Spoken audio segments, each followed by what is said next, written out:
Oh, would you look at what time it is? I'm cracking open a soda because I'm not an alcoholic. But if I could have alcohol in my hand to talk about the worst movies of the year, yeah, this would be the time for me to do it. Oh, God. Cheers. I mean, let's just not waste any more time, guys, because these movies that I'm about to talk about all suck. They are just the worst. Like, this is like the pinnacle of what I experienced in the movies this year. Like, forget Nosferatu, forget Deadpool and Wolverine, forget Dune Part 2, forget all that shit. This was it right here. This was where it was at. And this is the last fucking time I'm going to be talking about these movies because they're honestly not worth any more attention. If you enjoy what you see today, if you take any catharsis out of this video, hit that subscribe button and tap on that thumbs up as well. That would be greatly appreciated. As good of a year as 2024 was, I sat through a good amount of stinkers as well, and I've whittled it down to 10 really bad movies that I just can't ever envision myself revisiting ever again. I do have some dishonorable mentions before I get into the bottom 10. Movies that just sucked so incredibly hard, but they didn't suck as much as the other 10 that I'm going to talk about. Like Atlas, a Netflix exclusive release with Jennifer Lopez extremely miscast in an action epic. Rebel Moon Part 2. Zack Snyder is a really ambitious director, but when it comes to science fiction, this Rebel Moon stuff just isn't working. A Family Affair. Nicole Kidman and Zac Efron having horrible chemistry with one another. And I know that there's a really good movie out there, or people at least are telling me is really good, called Baby Girl, where she's across from Harris Dickinson from the Iron Claw, and they somehow make that chemistry between older Nicole Kidman and a younger hunk work. It just felt so awkward with Zac Efron across from Nicole Kidman, though. So that's why I'm kind of hesitant to watch Baby Girl, but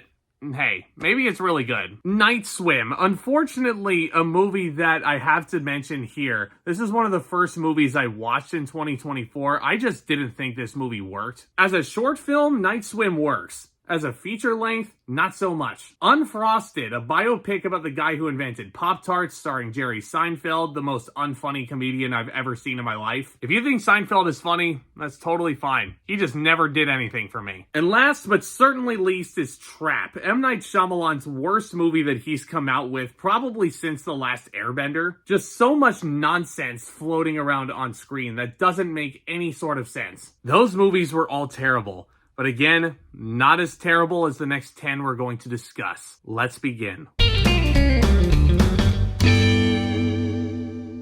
Role play. Yeah, double entendre title that much. This is an Amazon Prime exclusive release that I'm sure none of you have heard about. This movie was horrible. It was absolutely horrible. It was supposed to be built up as an action comedy, and nothing about it screamed comedy. Nothing was funny. Kaylee Cuoco and David Oyelowo have really awkward chemistry together. Bill Nighy is in this movie. Remember Davy Jones from Dead Man's Chest? Like, he must have just taken this paycheck to put a granddaughter through college or something.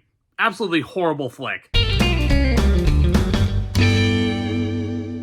Like, why would I even expect something great about this? In fact, I did expect something great. Todd Phillips with that original Joker 5 years ago, that was a really freaking phenomenal superhero movie, unlike anything you've ever seen before. Joaquin Phoenix won the award for Best Actor at the Oscars back in 2019. They signed on Lady Gaga to play Harley Quinn. What the hell happened with Folie à Deux? You know what? I'll tell you exactly what happened. This director, Todd Phillips, just lost his entire mind. They made it partly a musical. I say only partly.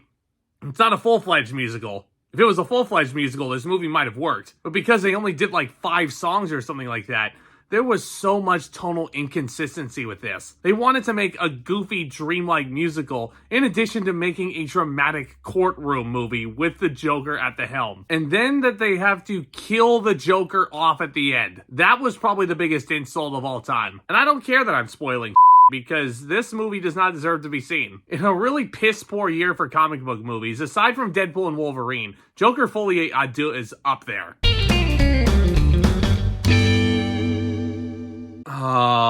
Drive Away Dolls.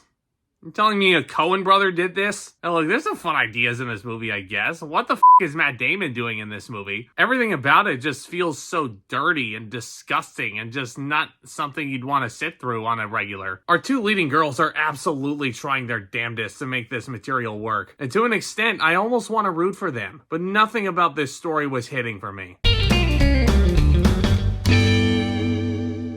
Oh, Borderlands. Oh no. This is Eli Roth as a director has put out a lot of fun movies.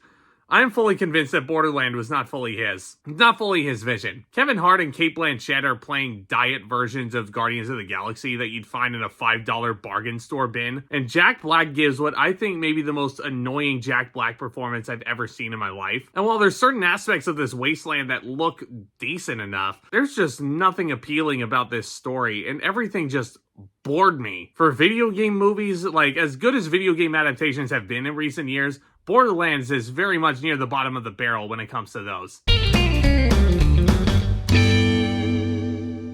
Oh, shoot, The Crow.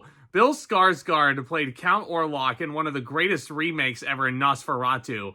And here he is playing the lead character in one of the worst remakes of all time. Because everything about this version of The Crow just, there was just nothing cool. You're legitimately sucking all the cool factor that Brandon Lee brought to this role 30 years ago out of it. I hope you guys are aware. May the man rest in peace, but this iteration of The Crow was not a tribute to him. It was a stain on his legacy. The movie that pretty much broke the internet back in February, Madam Web, somehow is not the worst comic book movie of the year.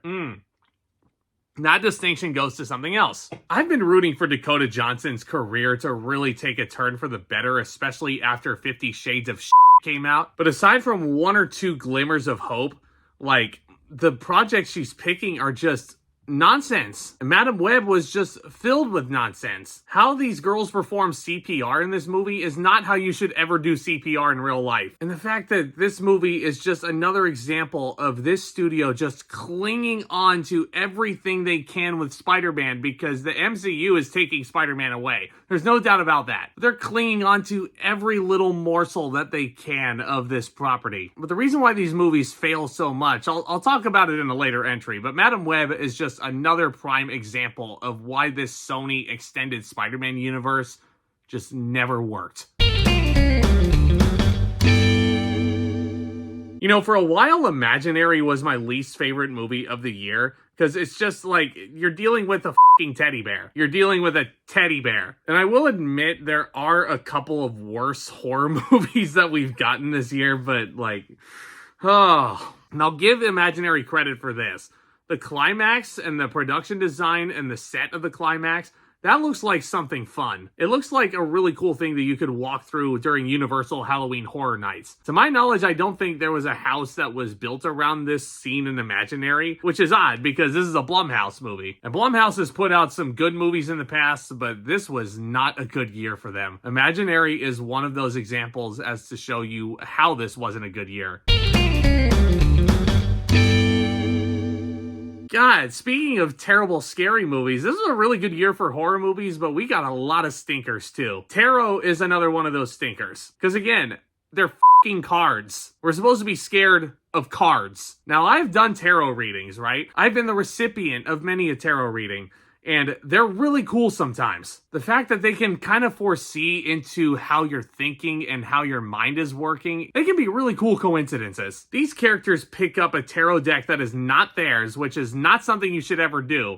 These characters were asking for it. They were asking for trouble. And I feel like if they never picked up this tarot deck, we wouldn't have had a shitty movie. I think it's probably best to leave this tarot deck in the storage unit where it belonged. I mean, you had Jacob Batalon in this movie, too. Wasn't the Spider-Man universe doing incredibly well for him? Wasn't the MCU doing really good things for this kid? And the script of this movie, too, the fact that all these characters are what's going on here? What is this? Why is this card doing this? How come these practicals are coming at me? Some of the stupidest characters I've ever come across in my life.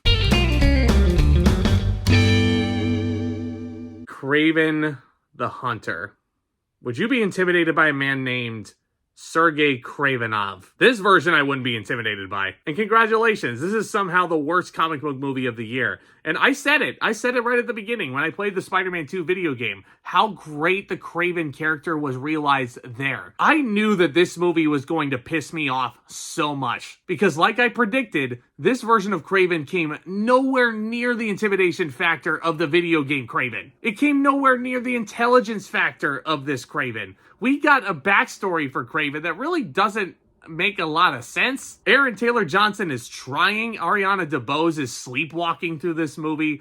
This is the final installment in the Sony Spider-Verse movies. All I've got to say is good f***ing riddance. And yeah, you made this movie rated R. You learned that lesson 6 years too late. You should have made Venom rated R. Then maybe this universe would have had a chance. Oh, yeah, I'm not going to dwell on it too much because that universe is done. It's dead. It's cremated. We're never going to hear from them again. But somehow, there was one other movie that pissed me off more than any of the rest. There was one movie this year where I was sitting there and I was just hating every aspect of my life. And I usually don't want to get up out of a theater and leave in the middle of the movie if I don't like it. I came very close to stepping out of the theater when I went and saw...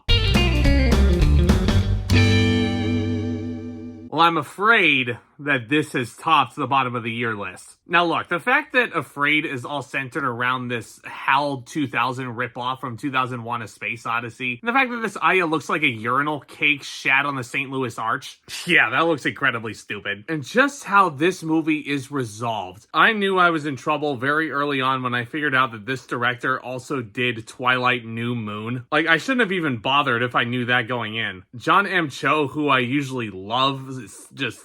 Again, he's just a body in this movie. Catherine Waterston, what a freaking horrible return this was. And again, you know you're in trouble when these parents are having their children sit down and they're making them watch the Emoji Movie. When this movie is using a piece of shit like the Emoji Movie as a reference point, you know that it's given up right there. The ending of this movie where pretty much everybody is convinced to get an Aya thing in their house, like, you know that this movie's given up. They've absolutely given up. And if this movie is not going to give me any effort, why should I give it my full attention? That's why I think Afraid is the worst movie of the year. Just, again, really, really shitty year for Blumhouse as it sits. And that's my list. I never have to talk about any of those movies ever again. Thank the Lord. Thank you all so much for sitting through another year of talking movies with me and enjoying another year of film. And I cannot wait to show you what 2025 has in store. I can't wait to talk about movies with you into the new year and beyond. So if you're new, hit that subscribe button, tap on that thumbs up as well, because you do not want to miss another step of the action. Y'all are the best. Thank you so much again for tuning in.